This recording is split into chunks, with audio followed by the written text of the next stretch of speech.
I set out to get the platinum trophies in all 6 of the DevilMayCry franchise, and in my last video I completed the first game, meaning that the next game I should do is DevilMayCry 2, which I might add be the easiest game to get the platinum series on. However, this game is also the worst DevilMayCry game out of all the games, including the reboot. This game is rated a 3 out of 10 on PSN profiles and does not take that long to platinum whatsoever, having about 34 trophies in total. And to beat pretty much every single boss in the game and opponent, all I have to do is hold down the square button on my controller till either the game is completed or the square button on my controller doesn't work anymore. Anyways, that's all I have to say about this game, so without further ado, let's hop into DevilMayCry 2. To start my first playthrough, I decided to play as Lucia because she has less missions than Dante in total, and I could get through the game much faster. The story in this game is kind of trash compared to the other games, so I'm not going to go too in-depth into any of the story, but all you need to know is that this guy has powers and he wants to open a portal to the demon world, just like Mundus in the first game. However, instead, he wants to combine with this thing. And another thing to know is that Lucia, the character I'm going to be playing as, was created by this guy, and then she gone rogue to stop her creator from opening the demon portal. Oh yeah, also Dante's in this game, but he doesn't talk whatsoever, and when he does, he just doesn't give two craps whatsoever about anything that's going on. Crap like that doesn't interest me. Until the very end, once the demon portal is open, he jumps into the demon portal to stop whatever the guy wanted to fuse with, being this thing. You get all that? Anyways, like I said, the story is pretty mid, so that's why this video is going to be really short compared to the other DevilMayCry video. While playing through my first playthrough, I earned a good amount of trophies, being all the boss related trophies except for a couple which are related to Dante's story, the secret mission trophies, and some of the collectible trophies as well. After completing my first playthrough, I had a total of 16 out of 34 trophies, and then I moved on over to playing as Dante, where I pretty much do the exact same thing I just did with Lucia, but with a few changes here and there. The first thing I got was getting an S rank combo with Dante. This was surprisingly a bit challenging, but when eventually I ever got the combo mechanics down besides just holding down square, I got the trophy pretty easily, as well as defeating one of Dante's exclusive bosses.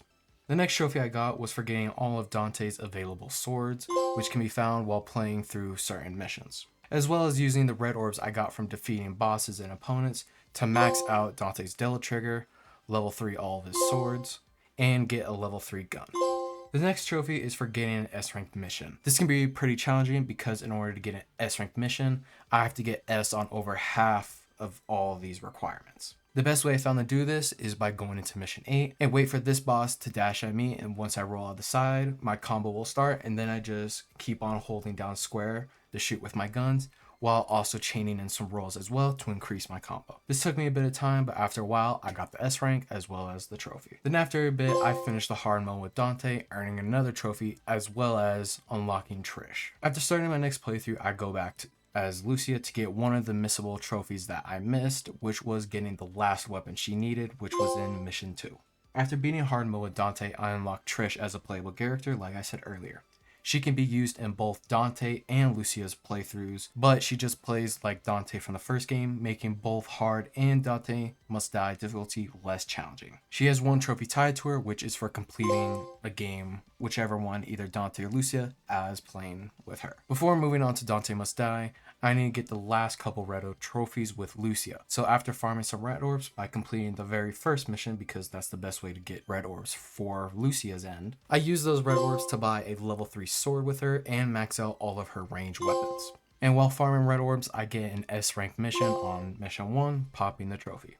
After buying what I need with the red orbs, I hopped into what I thought would be the hardest trophy, which is Dante Must Die. However, playing as Trish really wasn't that difficult at all, except for fighting this one boss. But after a little bit, I defeated the boss, move on to the final one, beat him, and complete Dante Must Die by destroying my square button on my controller, that is. I thought this trophy would be probably the hardest, but it turns out it wasn't hard whatsoever at all. All that's left to do is the Bloody Palace, which is a new thing added to this game, which will be a staple in all the DevilMayCry games from here on out. The Bloody Palace is a wave-like mode where I fight a couple mobs at a time, And once I defeat it, I move up a floor. And for the trophies, I need to move through getting a score of 1,000, 5,000, and 9,000. There's a way to make this a whole lot easier without spending around 6 hours doing this, which is by changing the language of my PS5 to a European, such as like French or something like that. It should be on the screen right now as you see it. And then I launch back into the game, go to the character select screen, hold down L2 and R2 on my controller at the same time while selecting a character. And if I did it correctly, once I load into the match, I'll have infinite devil trigger. If you guys are going to complain about me using this exploit, it is what it is. I'd rather not spend another 6 hours on this game as it is. So I'm just use whatever I can to get this done a whole lot faster. While I'm going through these waves, I wanted to tell you guys to drop a like on this video, as well as subscribe and hit that bell. It means a lot to me. It makes the suffering from these games, whether it be challenging or just downright boring, all worth it in the end. Finally, here are the trophies for me getting 1,000 waves, 5,000 waves, and lastly 9,000.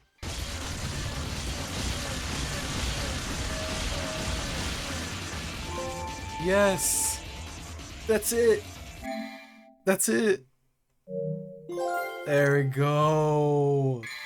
The platinum trophy for DevilMayCry 2.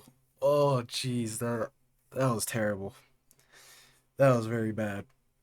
Well, my next platinum, I'm gonna take a break from DevilMayCry, do another series real quick, which is two games, and then I'll get into DevilMayCry 3. So I'll see you guys then. Bye guys.